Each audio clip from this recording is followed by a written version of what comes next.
बच्चों, कैसे हैं आप? नमस्कार। और आप देख रहे हैं हमारा YouTube channel DPC Ravi sir. Ravi sir की क्लास में आप सभी का बहुत बहुत स्वागत है। हम पढ़ रहे थे बेटा गाउस का जो पार्ट है, गाउस का जो नियम है, सेकंड चैप्टर, उसमें विद्युत फ्लक्स को हमने पढ़ लिया था, एरिया वेक्टर पढ़ लिया था, क्षेत्रफल सदिश और आवेशों का जो वितरण है वो हमने पढ़ लिया था। आज हम पढ़ने वाले हैं जो ये पार्ट का नाम है गाउस। तो गाउस ने क्या खोज की, गाउस का नियम क्या है, इसके अनुप्रयोग क्या है, इसको आज हम देखने वाले हैं। और गाउस ने कौन कौन से जो पृष्ठ है या फिर आयतन है या लंबाई है जिनका विद्युत क्षेत्र गाउस ने ज्ञात किया। ठीक है, तो स्टार्ट करते हैं। आज हमारा टॉपिक गाउस का नियम या फिर गाउस की प्रमेय। तो प्यारे बच्चों, गाउस का नियम क्या कहता है, पहले इस बात को समझते हैं। गाउस ये कहता है कि जो विद्युत फ्लक्स का मान है फाई बराबर जो फाई ई हमने कैलकुलेट किया था और वो आया था समाकलन या integration E dot D S cos theta. Flux का ये जो मान आया है एरिया वेक्टर की वजह से, क्षेत्रफल सदिश की वजह से। तो गाउस ये कहते हैं कि विद्युत जो बल रेखाएं हैं और उनका जो क्षेत्रफल सदिश है उसी से फ्लक्स ज्ञात नहीं कर सकते। फ्लक्स को और भी तरीके से ज्ञात कर सकते हैं और फ्लक्स का जो दूसरा तरीका गाउस ने बताया और वो बताया कि हम जो विद्युत बल रेखाओं से फ्लक्स ज्ञात करते हैं तो वास्तविकता में विद्युत बल रेखाएं कहाँ से मिलती हैं? विद्युत बल रेखाएं हमें आवेश से मिलती हैं। तो आवेश अगर जहां भी होगा तो इसका मतलब वो आवेश क्या उत्पन्न करेगा? विद्युत बल रेखाएं उत्पन्न करता है आवेश।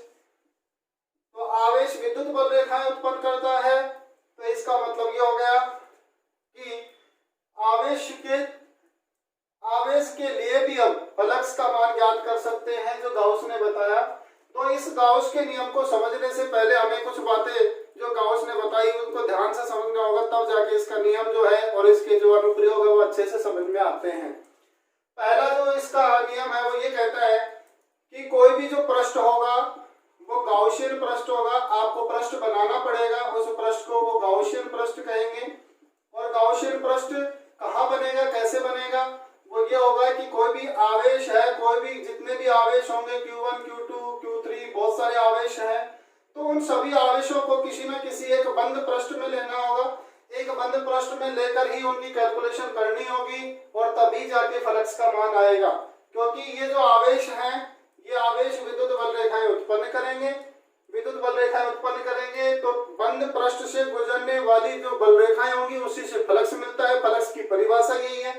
तो सब गाउस ये कहता है कि जो आवेश है उस आवेश के चारों ओर एक ऐसा काल्पनिक पृष्ठ बना दीजिए जिससे वो आवेश संपूर्ण रूप से उससे ढक जाए। तो ढक जाएगा तो क्या होगा, फिर उससे परिबद्ध जो फ्लक्स है वो हम ज्ञात कर सकते हैं। इसका मतलब हमें एक काल्पनिक पृष्ठ बनाना पड़ेगा और उस काल्पनिक पृष्ठ का नाम दे दिया गाउसियन पृष्ठ।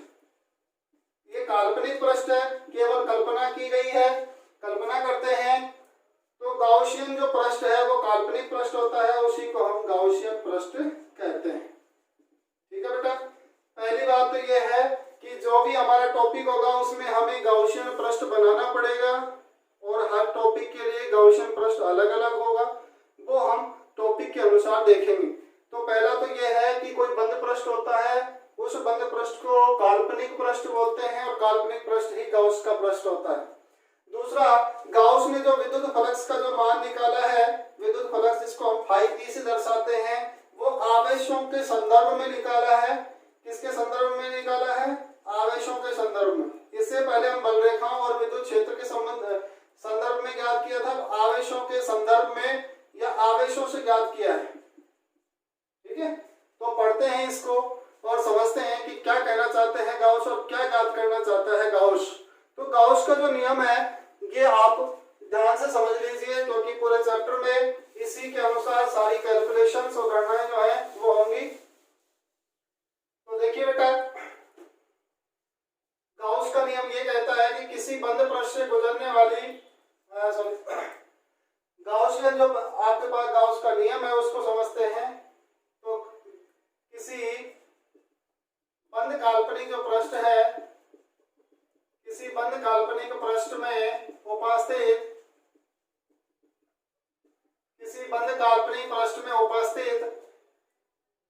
सभी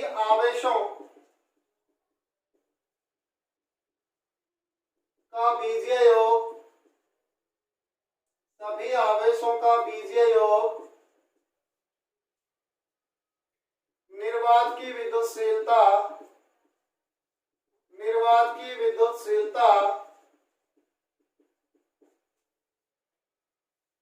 1/ε0 के गुणनफल के बराबर होता है। या एक और परिभाषा इसकी लिख सकते हैं या लगा के, एक परिभाषा ये होगी कि कोई भी जो बंद काल्पनिक पृष्ठ है उसमें जितने भी आवेश हैं सभी आवेशों का योग कर दीजिए और योग आवेशों का बीजीय होगा, तो जो बीजीय योग है वो 1/ε0 के गुणनफल के बराबर है। या हम ये कह सकते हैं कि किसी बंद काल्पनिक पृष्ठ में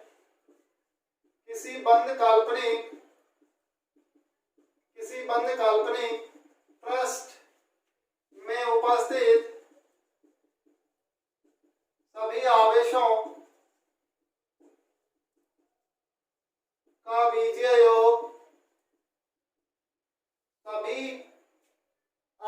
का बीजीय योग तथा निर्वात की विद्युतशीलता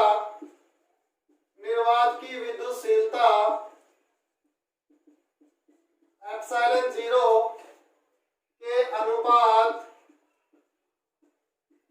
के अनुपात को उस बंद पृष्ठ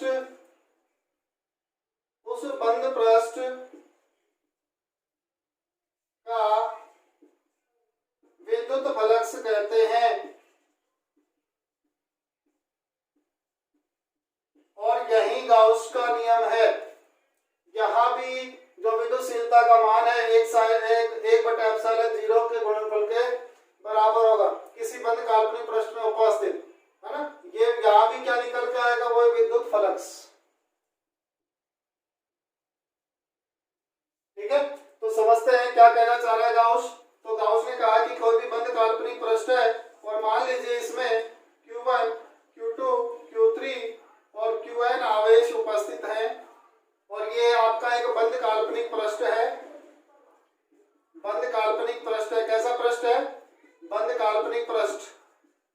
ठीक है, इस बंद काल्पनिक पृष्ठ में अगर फ्लक्स का मान ज्ञात करें तो फ्लक्स का मान आ जाएगा phi E सभी जो बंद काल्पनिक पृष्ठ में उपस्थित आवेश हैं उन आवेशों का बीजीय योग, तो बीजीय योग आ जाएगा Q1 plus Q2 plus Q3 plus dot dot dot plus Qn। और किसके गुणनफल, किसका अनुपात है? ε0, तो ε0।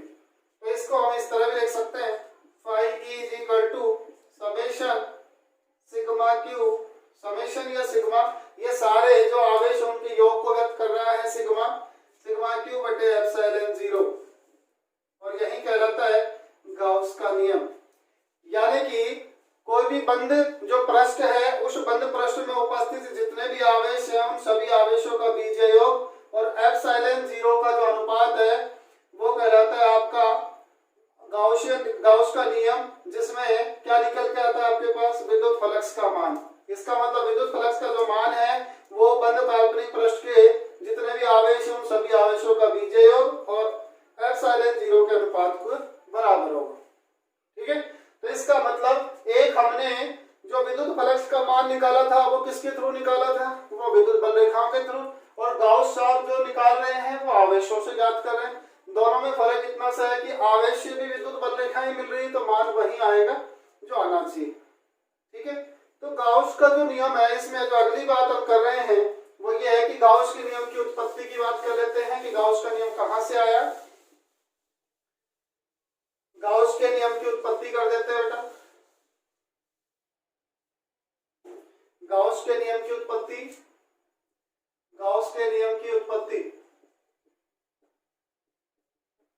ठीक है, तो मान लीजिए ये आपका कोई बंद काल्पनिक पृष्ठ है, इसमें कोई बिंदुवत आवेश रखा है Q और यहाँ से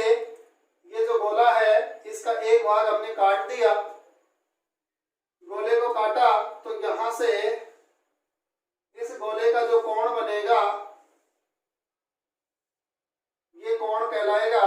घन कोण, जिसको डी ओमेगा बोलते हैं। ये कोण कहलाता है सॉलिड एंगल, यानी कि घन कोण। ठीक है, और इस पृष्ठ का नाम दे दिया ds। इसका क्षेत्रफल सदिश भी इधर ही होगा, तो इसका मतलब इसका जो dA है, ds ले लेते हैं s। कंप्लीट जो क्षेत्रफल s है इस गोले का, और ds जो है उसका विद्युत जो क्षेत्र है वो भी इधर ही होगा। तो बात आई घन कोण किसे कहते हैं, पहले घन कोण समझ लेते हैं। तो बेटा घन कोण को समझते हैं थोड़ा सा। घन कोण क्या है, कंफ्यूजन रहता है बच्चों में। घन कोण जिसको सॉलिड एंगल बोलते हैं, सॉलिड एंगल, और जिसका मान आता है 4 पाई। ठीक है, और ये 4 पाई कैसे आया, तो पहले हम इसकी चर्चा कर लेते हैं कि 4 पाई कैसे आया। तो देखिए, ऐसा मानिए कि आपके पास कोई फुटबॉल है, उस फुटबॉल में 2 कलर हैं, एक आपके पास सफेद कलर है, काला कलर है। फुटबॉल के अंदर केंद्र पर किसी भी एक रंग का हमने पट्टी काट ली उसकी, तो मान लीजिए मैंने इस तरह से पट्टी उसमें से कट की। ठीक है, ये पट्टी मैंने उस फुटबॉल में से कट कर ली। जो पट्टी मैंने कट की है तो वो किस रूप में मिलेगी मुझे? पृष्ठ रूप में मिलेगी। ठीक है, इस पट्टी के देखो 4 भुजाएं हैं, 1 2 3 और 4। चारों भुजाओं से मान लीजिए यहाँ पर हम कोण ज्ञात करना चाहते हैं इस पृष्ठ का, तो चारों भुजाओं को इस बिंदु से मिला दीजिए इस तरह से। तो इससे जो कोण बनेगा ये कोण कहलाएगा डी ओमेगा। इसका मतलब ये हो गया कि सिंपल कोई लाइन होती है, उससे अगर हम यहाँ पर कोण बनाएं तो वो कोण बनता है 2 डायमेंशनल कोण। कैसा कोण बनता है इस लाइन का? एक सिंगल लाइन है, तो उससे जो कोण बनेगा, इस कोण को तो हम बोलते हैं सिंपल कोण है जी। सिंपल कोण क्या होता है? एक ही लाइन जो है उससे मिल रहा है, तो इसका मतलब ये द्विविमीय कोण है। और ये जो कोण बन रहा है हमारा घन कोण, ये एक पृष्ठ से बन रहा है। इस बात को ध्यान से समझो कि एक पृष्ठ हमने जो काटा है, उस पृष्ठ, जैसे आप समझिए कि थोड़ा सा हम समझे कि ये पृष्ठ है, इस पृष्ठ के इस बिंदु से भी यहाँ पर, इस बिंदु से यहाँ पर एक लाइन खींची, एक इस कोने से लाइन खींची, एक इस कोने से, एक इस कोने से, यानी कि ये त्रिविमीय में ये कोण किसमें है? त्रिविमीय निर्देशांकों में। तो इससे जो कोण बनेगा ना, वो कोण कहलाता है घन कोण। क्या कहलाएगा वो? घन कोण। जो द्विविमीय कोण होते हैं हमारे सिंपल कोण, जो हम गणित में उपयोग में लेते हैं सिंपल कोण, उनका जो वैल्यू है वो वैल्यू कहाँ तक वेरी करता है? 2 पाई तक। द्विविमीय जो कोण है उनका जो एंगल है कोण का, वो 2 पाई तक वेरी करता है। लेकिन त्रिविमीय जो कोण है वो 2 प्लेन में होता है। 2 प्लेन में होगा तो ये 2 पाई प्लस 2 पाई कितने में वेरी करेगा?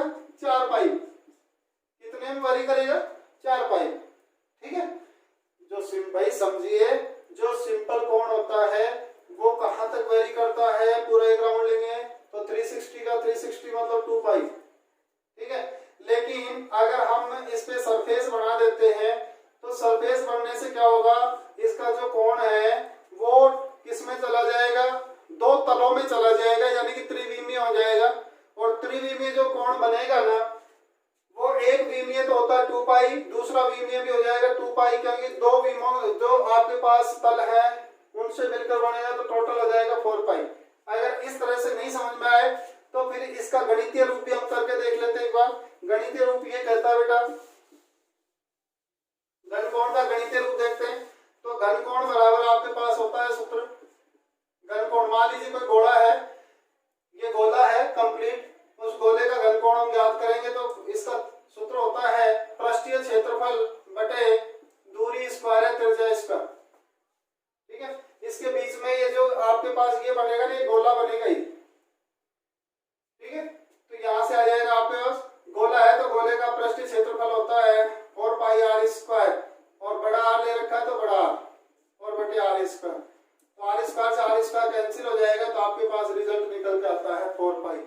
इसका मतलब घन कोण को डी ओम से या डी ओमेगा से, ये तो है डी ओम, ये डी ओम है ओम, और ये डी ओमेगा, इससे दर्शाते हैं, और जिसका मान आता है 4 पाई।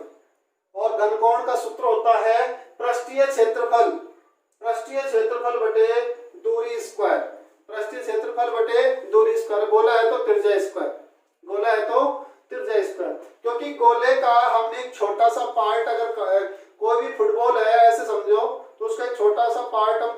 ना तो वो एक पृष्ठ की तरह व्यवहार करेगा, तो यहाँ पर उस पृष्ठ का क्षेत्रफल आएगा, ठीक है, और फिर आ जाएगा आपके पास इसका मान। तो भाई यहाँ पे घनकोण की आवश्यकता पड़ेगी, इसलिए मैंने इसको बताया थोड़ा सा। आशा करता हूँ समझ में आ गया होगा, नहीं आए तो कमेंट करके बताना, मैं इसको दोबारा से एक अच्छे से अलग से वीडियो बना दूंगा। हाँ जी, अब हम इसकी उत्पत्ति करते हैं गाउस के नियम की। तो हम लिखेंगे, हम जानते हैं कि रामबाण फॉर्मूला लगाएंगे। रामबाण फॉर्मूला पूरे चैप्टर में काम आने वाला है। Phi E is equal to integration cross surface area E dot D S cos theta. ये रामबाण फॉर्मूला है, जितने भी टॉपिक हम पढ़ने वाले गाउस के नियम में सब में लगेगा ये, इसका मतलब रामबाण फॉर्मूला। हाँ भाई, यहाँ पे अगर हम देखें इस फॉर्मूले में एक बात क्लियर हो रही है कि यहाँ पर ई और डी एस की दिशा एक ही है, तो इसका मतलब थीटा यहाँ पे कितना है, 0। थीटा 0 है तो phi E is equal to आपके पास आ जाएगा बंद प्लस समाकलन E dot D S cos 0, और cos 0 का मान हो जाएगा आपके पास cos 0, चूंकि cos 0 इज इक्वल टू 1, तो फाई ई आपके पास आ जाएगा बंद प्लस समाकलन ई डॉट डीएस। ई को कॉमन ले लेंगे, फाई ई आपके पास आ जाएगा ई बंद प्लस समाकलन डीएस, ठीक है। और भाई एस जो है गोला है, तो गोले के लिए डीएस एस हो जाएगा, तो आपके पास यहां से आ जाएगा phi E is equal to E into DS का समाकलन हो जाएगा एस, तो phi E is equal to आपके पास आ जाएगा ई। गोले के लिए विद्युत क्षेत्र का जो मान है, सिंपल विद्युत क्षेत्र का फॉर्मूला है, वो है 1/4 पाई एप्सिलॉन 0 क्यू बटे आर स्क्वायर, और एस जो है वो गोले का क्षेत्रफल है, तो 4 पाई आर स्क्वायर गोले का क्षेत्रफल, एस का मान 4 पाई आर स्क्वायर। ई का मान है अपन ने पहले पार्ट में पढ़ लिया 1/4 पाई एप्सिलॉन 0 क्यू बटे आर स्क्वायर। आर स्क्वायर ने आर स्क्वायर को मार दिया, 4 पाई ने 4 पाई को मार दिया, तो आपके पास रिजल्ट निकल के आया सुंदर सा आपके जैसा, और वो ये आया phi E is equal to, यहाँ से आ गया क्यू और यहाँ से एप्सिलॉन, तो आ गया क्यू बटे एप्सिलॉन नॉट, और यही कहलाता है गाउस का नियम। यही क्या है, गाउस का नियम, यानी कि किसी बंद पृष्ठ में उपस्थित सभी आवेशों का बीजीय योग और एप्सिलॉन निर्वात की विद्युतशीलता का जो अनुपात है वही कहलाता है गाउस का नियम, यानी कि उतना ही विद्युत फ्लक्स वहां पे उत्पन्न होगा। इसे कहते हैं गाउस के नियम की उत्पत्ति। क्या कहते हैं इसे, गाउस के नियम की उत्पत्ति, ठीक है। अब बात ये आती है, हम इसको आगे सोल्व करें। कौन आया था, घनकोण। घनकोण को समझते हुए ये तो सिंपल मैंने जो कैलकुलेशन की है वो की है गाउस के नियम की उत्पत्ति की। किसकी की है बेटा, गाउस के नियम की उत्पत्ति की। गाउस के नियम की उत्पत्ति हम दूसरे तरीके से करते हैं घनकोण की, उससे तो ये मान लिया ds है, एंगल थीटा ले रहा है, आपके पास विद्युत क्षेत्रफल है, ठीक है।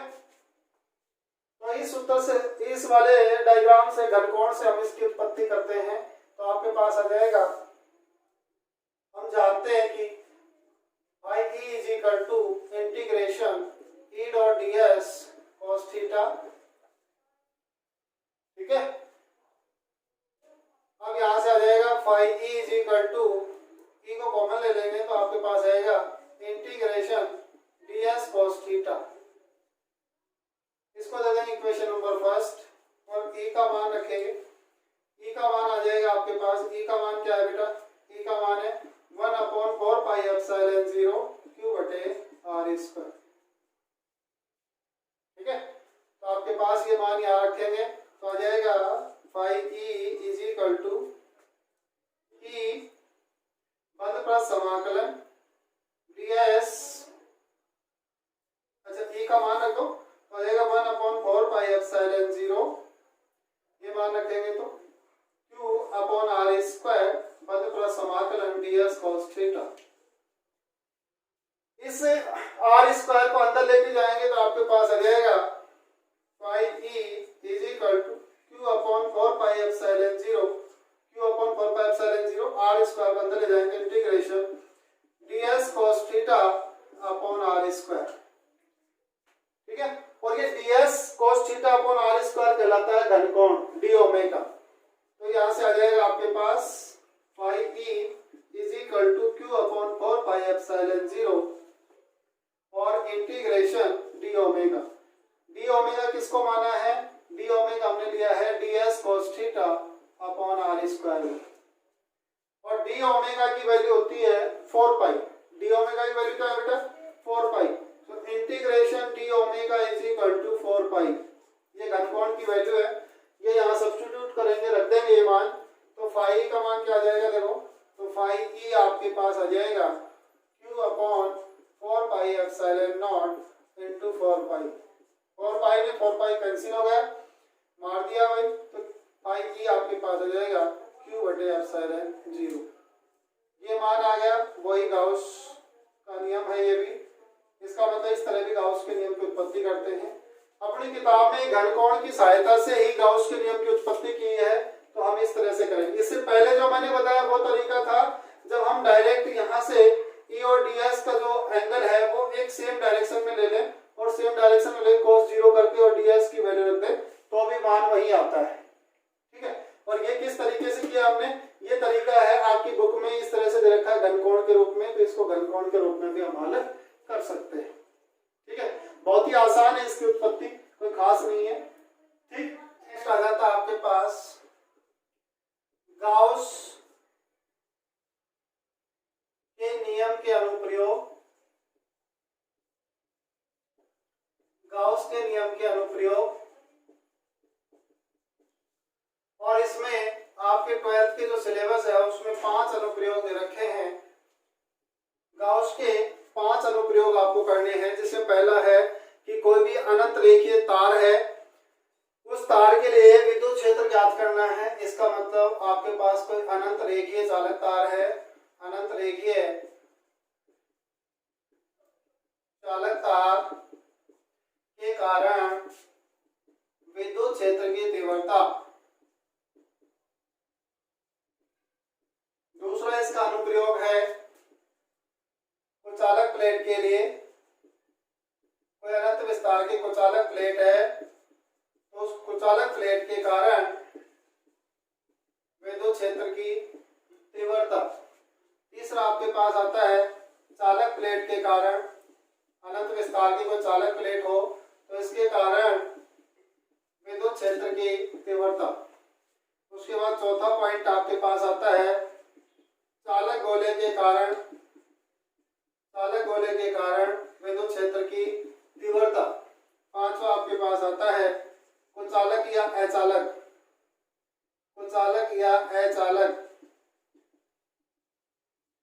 गोले के कारण विद्युत क्षेत्र की तीव्रता। तो आपके सिलेबस में ये 5 पॉइंट है गाउस के अनुप्रयोग जो आपको पढ़ने हैं। पहला जो अनुप्रयोग है वो अनंत रेखीय चालक तार है, उसके कारण विद्युत क्षेत्र ज्ञात करना है गाउस की सहायता से, गाउस के नियम से। दूसरा है कुचालक प्लेट के कारण विद्युत क्षेत्र की तीव्रता, फिर है चालक प्लेट के कारण विद्युत क्षेत्र की तीव्रता, फिर है चालक गोले के कारण और कुचालक या अचालक गोले के कारण।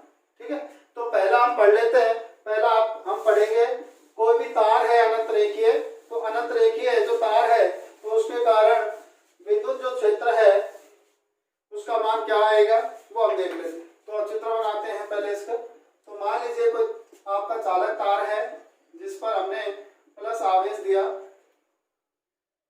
और इस चालक तार जो है, इस चालक तार में कोई बिंदु O लिया, इस O बिंदु पर, O बिंदु से स्मॉल r डिस्टेंस पर, r दूरी पर कोई बिंदु P है जहां हम विद्युत क्षेत्र की तीव्रता ज्ञात करेंगे। तो भाई जब भी विद्युत क्षेत्र की तीव्रता ज्ञात करते हैं तो गाउस का अनुप्रयोग है, तो आपको क्लियर ध्यान रखना है कि अनुप्रयोग गाउस का है तो गाउसियन पृष्ठ की हमें कल्पना करनी होगी, और ऐसी गाउसियन पृष्ठ बनाना है जिसमें तार का संपूर्ण जो आवेश है वो उसमें परिबद्ध हो जाए, यानी कि उससे ढक जाए। ठीक है, तो ऐसा जो गाउसियन पृष्ठ बनेगा वो ये बन सकता है। इसमें इसका गाउसियन पृष्ठ इस तरह से, ये इसका बन गया गाउसियन पृष्ठ। ये बिंदु आपका P था। ठीक है, तो यहाँ पर ये एक ऊर्ध्वाधर बेलन बन गया। क्या बन गया बेटा? ये एक ऊर्ध्वाधर बेलन बन गया, और बेलन में 3 पृष्ठ होते हैं। ये पृष्ठ आपका S1 है, ये पृष्ठ आपका वक्राकार जो है इसको S2 मान लेते हैं और इसको मान लेते हैं S3। 3 पृष्ठ आ गए। तीनों पृष्ठों के लिए हम क्षेत्रफल सदिश को देखेंगे। क्षेत्रफल सदिश किधर होगा? तो इस वक्राकार भाग का जो क्षेत्रफल सदिश है वो लंबवत होगा बाहर की ओर, तो ये इसका क्षेत्रफल सदिश इधर होगा। और विद्युत क्षेत्र भी हम ई ओ बिंदु से किधर ज्ञात कर रहे हैं? उधर। तो विद्युत क्षेत्र की जो दिशा है वो भी इधर होगी। इसका मतलब S2 पृष्ठ में जो विद्युत क्षेत्र है और जो क्षेत्रफल सदिश है वो एक ही दिशा में। अगर यहाँ बात करें इस वृत्त की, तो इसमें विद्युत जो आपके पास क्षेत्र की तीव्रता है उसकी दिशा तो ये रहेगी, क्योंकि इधर है O P बिंदु प्लस आवेश से जो आपका विद्युत क्षेत्र इधर होगा, और इसका क्षेत्रफल सदिश लंबवत बाहर की ओर होगा, तो लंबवत बाहर की ओर इधर होगा, इसको ds दे दी। और इसके लिए देखें तो इसका भी विद्युत क्षेत्र तो इधर होगा और इसका क्षेत्रफल सदिश नीचे होगा ds। इसका मतलब S1 और S2 में क्षेत्रफल सदिश और विद्युत क्षेत्र के बीच 90 का कोण है और इसमें 0 है। तो हम लिखेंगे रामबाण फॉर्मूला। रामबाण फॉर्मूला क्या है? यानी कि राम का जो बाण है वह एक बार निकल जाता है तो फिर रुकता नहीं है और निशाना चूकता नहीं है, वही ये फॉर्मूला है। तो phi E is equal to बंद पृष्ठ समाकलन E dot ds cos theta. इसको देंगे समीकरण नंबर 1। अब इसको 3 भागों में तोड़ देंगे, क्योंकि तार जो है उससे गाउसियन पृष्ठ जो बना है, एक ऊर्ध्वाधर बेलन बना है, उसके 3 पृष्ठ हैं, तो 3 पृष्ठों में इसको तोड़ देते हैं। तो आपके पास आ जाएगा phi E is equal to बंद पृष्ठ समाकलन पहला S1 ले लेते हैं, तो आपके पास आ जाएगा ई डॉट ds cos थीटा। क्या आएगा बेटा? S1 पृष्ठ ये वाला है, तो इसमें ई और ds के बीच का एंगल कितना है? 90, तो cos 90 एंड प्लस बंद पृष्ठ S2 E dot ds cos, इस वाले के लिए थीटा की वैल्यू क्या है? एक ही दिशा में, तो थीटा 0 होगा S2 के लिए।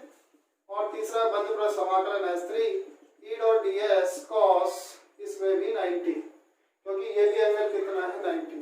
cos 90 ये भी 0, cos 90 ये भी 0, तो आपके पास बच गए ये। तो phi E is equal to आपके पास आ जाएगा बंद पृष्ठ समाकलन S2 ई डॉट ds और cos 0 का मान हो जाएगा 1। तो आपके पास आ जाएगा phi E is equal to, ये आपके पास e और इंटीग्रेशन S2 ds। ठीक है, तो यहाँ से इसका समाकलन करेंगे तो ऐसा आ जाएगा। तो phi E is equal to आ जाएगा e डॉट s। जो भी पृष्ठ S2 है उसके लिए आपके पास मान आ जाएंगे e डॉट s। लेकिन यहाँ पे एक समझने की बात यह है कि जो s है वो किसका क्षेत्रफल है? s जो है इस वक्राकार जो भाग है ना, इस वक्राकार भाग का क्षेत्रफल है, और वक्राकार भाग का क्षेत्रफल होगा 2 पाई rn। l लंबाई ले लेते हैं इसकी, तार की लंबाई हम कितनी ले लेते हैं बेटा? l लंबाई है ना। तो आपके पास आ जाएगा s का मान रख देंगे तो क्या आ जाएगा? Phi e is equal to e into 2 pi rl। ये वक्राकार बेलन के वक्राकार भाग का क्षेत्रफल होता है 2 पाई rl। ठीक है, फिर उसके बाद हम गाउस का नियम लगाएंगे। ये फ्लक्स का मान ज्ञात कर दिया, और गाउस का नियम है phi is equal to q upon epsilon 0। ये इक्वेशन फर्स्ट ले सेकंड और ये थर्ड। ठीक है, इक्वेशन सेकंड और थर्ड में दोनों इक्वेशन देखें तो LHS इनका जो है इक्वल है, तो RHS भी क्या होगा? इक्वल होगा। तो मान क्या आ जाएगा बेटा? तो सिंपल सा यहाँ पे आपके पास मान आने वाला है, वो आ जाएगा, मैं इसको थोड़ा रफ कर देता हूँ। तो यहाँ से मान आ जाएगा e into 2 pi RL is equal to q upon epsilon naught. ठीक है, q का मान सब्स्टिट्यूट करेंगे तो यहाँ वितरण कैसा है? यहाँ वितरण जो है तार में है तो रेखीय वितरण है, वितरण रेखीय है, तो लैम्डा इज इक्वल टू होता है q by l। Lambda is equal to क्या होता है? q by l। लैम्डा क्या है? रेखीय आवेश घनत्व। लैम्डा क्या है? रेखीय आवेश घनत्व। ठीक है, तो आपके पास आ जाएगा q का मान यहाँ से लैम्डा इंटू l। ये मान यहाँ रख देंगे q की जगह, तो आपके पास आ जाएगा e into 2 pi RL is equal to lambda into l upon epsilon not.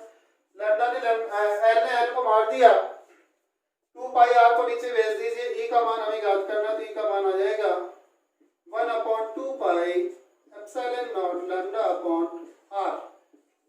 ये आ गया आपके पास विद्युत क्षेत्र। यहाँ पे देखो तो थोड़ा अटपटा सा लग रहा है, 1/4 पाई एप्सिलॉन 0 तो अच्छा लगता है, 1/2 पाई एप्सिलॉन 0 अच्छा भी नहीं लगता और इसका कोई मान भी नहीं।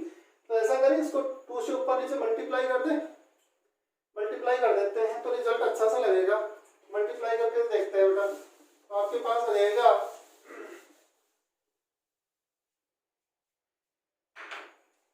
E is equal to 1/4 pi epsilon not, 2 से मल्टीप्लाई कर दिया ऊपर और नीचे इनटू आर। ये आ गया अनंत रेखीय चालक तार के कारण विद्युत क्षेत्र की तीव्रता। और किस में आई है? गाउस के नियम से आई। किसके अनुप्रयोग से आई? गाउस की। यहाँ देखें तो E जो है वो प्रोपोर्शनल है लैम्डा के, और E जो है वो एंटी प्रोपोर्शनल है 1/r के। ठीक है, तो ग्राफ देखें तो E और लैम्डा का जो ग्राफ आएगा, मान लीजिए इधर लैम्डा है और इधर आपका E है, तो इसका ग्राफ आएगा इस तरह से, स्ट्रेट लाइन। प्रोपोर्शनलिटी का ग्राफ याद है क्या सबको? स्ट्रेट लाइन आता है। और दूसरा हम देखें तो इधर R हो और इधर E है, तो इसका ग्राफ आएगा इस तरह से कर्व फॉर्म में, एंटी प्रोपोर्शनल का। हाँ, अगर इसके 1/r का ग्राफ देखें, 1/r ले लेते, R ना लेके 1/r, तो 1/r तो कंप्लीट प्रोपोर्शनल में आ जाता है, तो फिर स्ट्रेट लाइन 1/r तो प्रोपोर्शनल बोला जाएगा। R की बात होगी सिंपल R की, तो ये एंटी प्रोपोर्शनल है। तो ये वाला ग्राफ ये किसके लिए है? एंटी प्रोपोर्शनल के। अरे ठीक है, कोई खास नहीं है, बस इतना ध्यान रखना, रामबाण फॉर्मूला क्या है? Phi is equal to integration E dot D S cos theta. उसका यूज करेंगे, उसको 3 पृष्ठों में तोड़ेंगे। गाउसियन पृष्ठ याद रखना है। रेखीय तार के लिए गाउसियन पृष्ठ कैसा बनेगा? ऊर्ध्वाधर बेलन बनेगा, उसमें 3 पृष्ठ होंगे और फिर उनको तोड़ के हल कर लेंगे। अगला देखते हैं कुचालक प्लेट। अगला इसका गाउस का दूसरा अनुप्रयोग देख लेते हैं बेटा। दूसरा अनुप्रयोग क्या है देखते हैं। दूसरा आप हम ले लेते हैं कुचालक प्लेट। क्या ले लेते हैं? कुचालक प्लेट। तो दूसरा अनुप्रयोग ले लेते हैं कुचालक या अचालक, कुचालक या अचालक प्लेट के कारण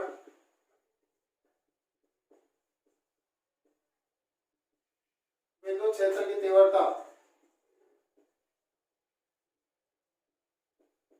तो कुचालक प्लेट किसको बोलते हैं बेटा? कुचालक प्लेट या डायग्राम बना देता हूं। कुचालक प्लेट का मतलब हो गया कि ऐसी प्लेट जिस पर जहां आवेश देंगे वहीं पे रुका रहेगा, क्योंकि कुचालक जो भी होते हैं, अचालक जो होते हैं, वो विद्युत रोधी होते हैं, आवेशों का चालन नहीं होने देंगे। तो आवेश जहां देंगे वहीं बैठा रहेगा और ये उस प्लेट के अंदर जो है वहीं बैठा रहेगा, बाहर नहीं आएगा पृष्ठ पर। कहाँ बैठा रहेगा बेटा? अंदर। ठीक है, अगर ये प्लेट है तो इस पृष्ठ पे नहीं आएगा, इसके अंदर रहेगा, मटेरियल के अंदर वहीं बैठा रहता है। तो यहाँ से हम मान लेते हैं कि यहाँ से स्मॉल r डिस्टेंस पे कोई पी पॉइंट है जहां हम विद्युत क्षेत्र ज्ञात करना चाहते हैं इस प्लेट का। ठीक है, तो इस प्लेट के लिए देखो, इस प्लेट के लिए वही हमें क्या करना है, एक गाउसियन जो है सरफेस वो बनाना है। अगर सिंपल आप कैलकुलेशन देखो तो सिंपल कैलकुलेशन में बता देता हूँ इसकी फासली। तो यहाँ पे हमें एक कोई भी अल्पांश ले लेते हैं dA1 और यहाँ कोई अल्पांश ले लेते हैं dA2, दोनों सेम डिस्टेंस पे हैं। ठीक है, तो यहाँ से हम इस तरह से डायग्राम को बना सकते हैं। इस dA के लिए जो इलेक्ट्रिक फील्ड होगा वो dE1 इधर होगा, इसके लिए dE2 इधर होगा, और यहाँ पे फाइनल आ जाएगा dE1 cos theta, dE1 cos theta, और परपेंडिकुलर इधर तो आ जाएगा dE1 sin थीटा, और इधर आ जाएगा dE2 sin थीटा। ठीक है, sin थीटा जो कंपोनेंट है अपोजिट डायरेक्शन में है इसलिए कैंसिल हो जाएंगे और cos थीटा वाले कंपोनेंट ऐड होंगे, और वो cos थीटा वाला जो कंपोनेंट है वो ही फ्लक्स में हम यूज कर रहे हैं। तो इसका हमें बना लेते हैं डायरेक्ट गाउसियन सरफेस। इस पूरी प्लेट का गाउसियन सरफेस बनाते हैं। ठीक है, तो देखो गाउसियन सरफेस बनाएंगे तो वो कैसा बनेगा, थोड़ा सा मैं इसको रब करके आपको समझाऊं।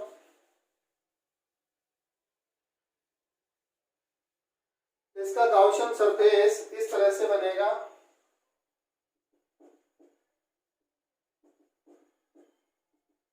ये देखो यहाँ पे इस तरह का बेलन बनेगा, क्योंकि पी पॉइंट जितना इधर इलेक्ट्रिक फील्ड जनरेट होगा पी पॉइंट पे उतना ही इधर होगा।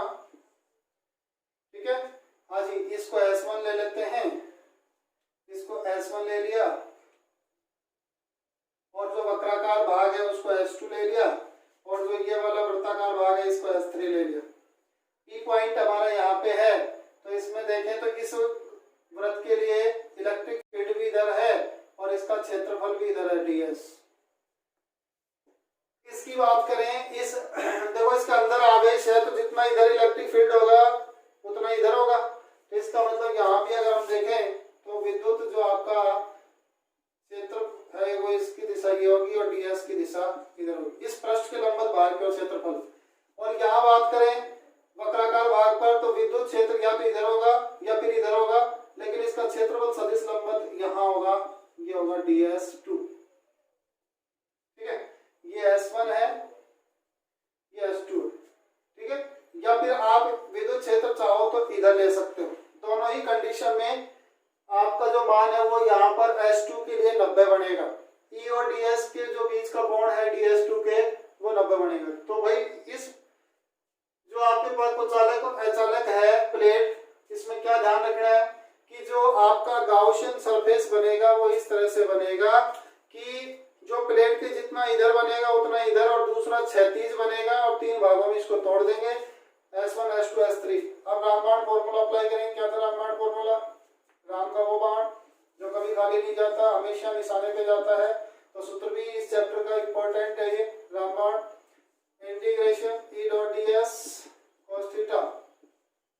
ऐसे 3 भागों में इस सूत्र को तोड़ेंगे तो आपके पास आ जाएगा phi E is equal to 1 plus समाकलन S1 plus E dot ds।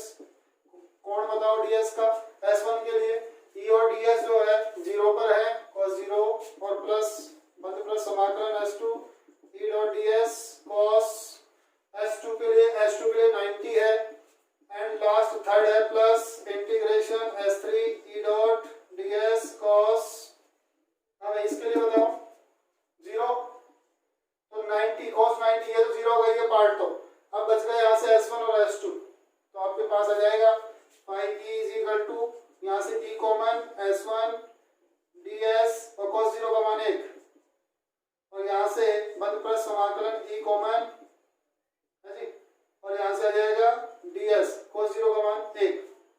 तो यहाँ से S1 जो आपके पास ds है इसका इंटीग्रेशन भी S, इसका भी S, तो क्या आ जाएगा? So this implies phi E is equal to आपके पास आ जाएगा E into S plus E into S, तो आपके पास आ जाएगा 2ES। क्या आ जाएगा? 2E into S। ये आ गया आपके पास फ्लक्स का मान, किसके लिए? कुचालक या अचालक प्लेट के। अब गाउस से इसका कंपैरिजन कर देते हैं। गाउस का नियम क्या था? phi E is equal to Q upon epsilon naught। इससे इसका कंपैरिजन करेंगे, तो कंपैरिजन करेंगे क्या आ जाएगा बेटा? यहाँ से यहाँ कर देते हैं इसका कंपैरिजन, दोनों LHS इक्वल है तो RHS भी इक्वल होगा। It means 2 into ES is equal to Q upon epsilon naught। ठीक है, अब Q का मान रखेंगे तो यहाँ पर कौन सा वितरण है? पृष्ठीय आवेश वितरण है। कैसा वितरण है? पृष्ठीय आवेश वितरण। और पृष्ठीय आवेश वितरण में ध्यान रखते हैं सिग्मा इज इक्वल टू होता है Q बाई A, तो Q इज इक्वल टू हो जाएगा सिग्मा इंटू A, अरे सिग्मा इंटू A। तो यहाँ से जो आपके पास मान आएगा वो क्या आ जाएगा? Q का वो रख देते हैं, हाँ जी। अच्छा S लिया है तो यहाँ भी S ले लेंगे, ठीक है ना, तो दिक्कत नहीं होनी चाहिए, क्योंकि A पृष्ठ को अपन ने S मान रखा है, तो ये मान यहाँ रख देंगे तो आपके पास आ जाएगा 2 into ES is equal to sigma into S upon epsilon 0। S S cancel हो जाएगा, तो E का मान आ जाएगा आपके पास, यहाँ लिख देता हूँ मैं, E का जो मान आएगा वो आ जाएगा, ये 2 उधर जाएगा तो सिग्मा अपॉन 2 एप्सिलॉन नॉट। ठीक है, और अगर वेक्टर रूप में लिखेंगे तो यहाँ लग जाएगा n का।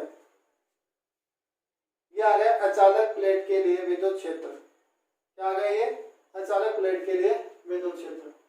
हाँ जी, तो यहाँ पे E और सिग्मा में ग्राफ कैसा आएगा? E और सिग्मा में ग्राफ देखें तो इधर सिग्मा और इधर E दोनों प्रोपोर्शनल में, प्रोपोर्शनलिटी का ग्राफ ये आएगा, E इज प्रोपोर्शनल सिग्मा।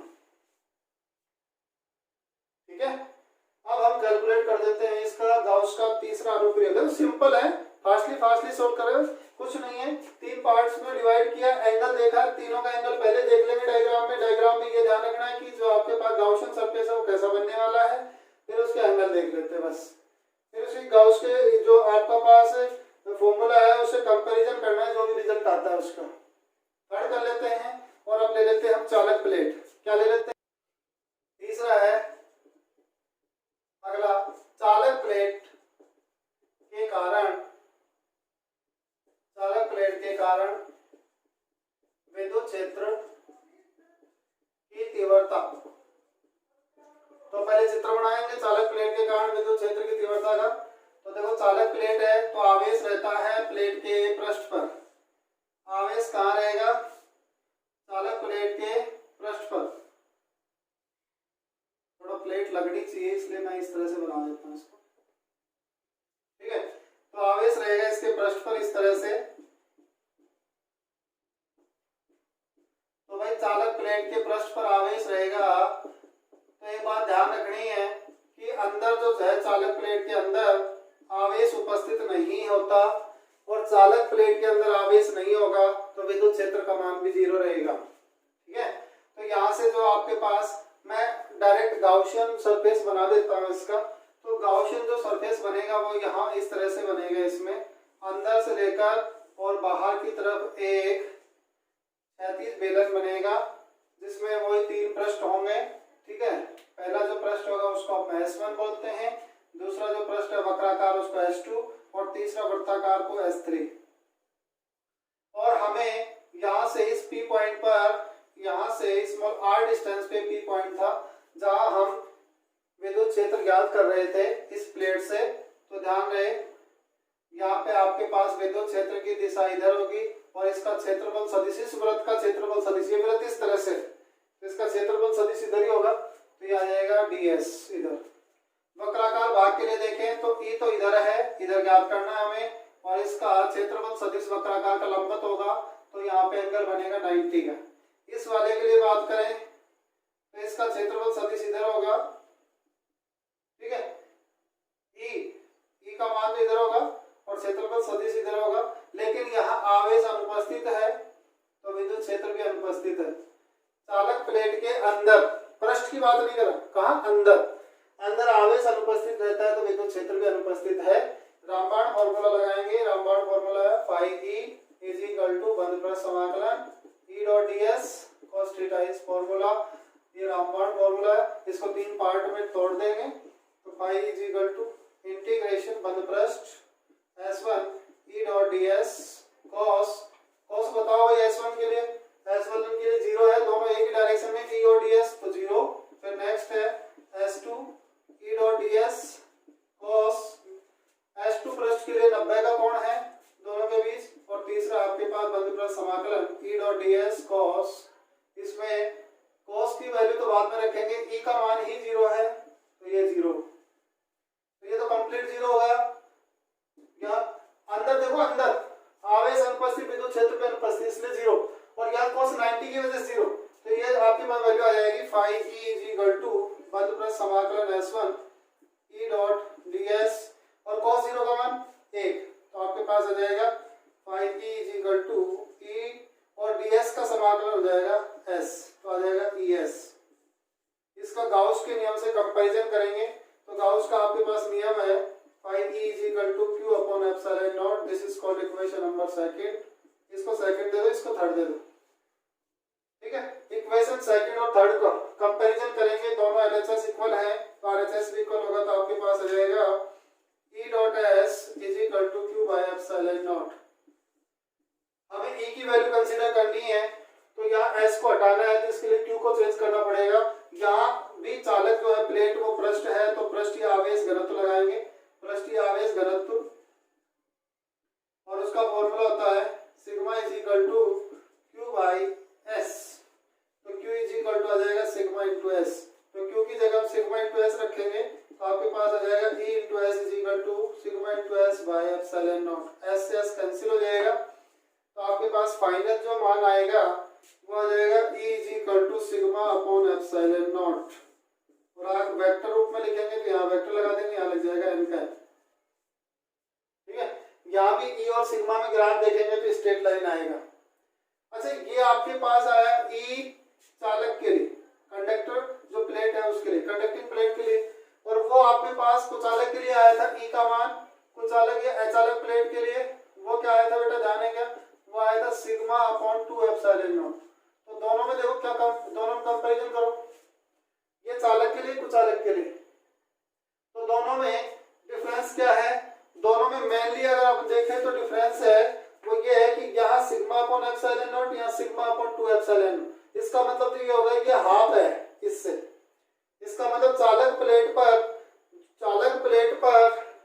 जो आपके पास विद्युत क्षेत्र का मान है वो दुगना प्राप्त होता है किससे, अचालक से।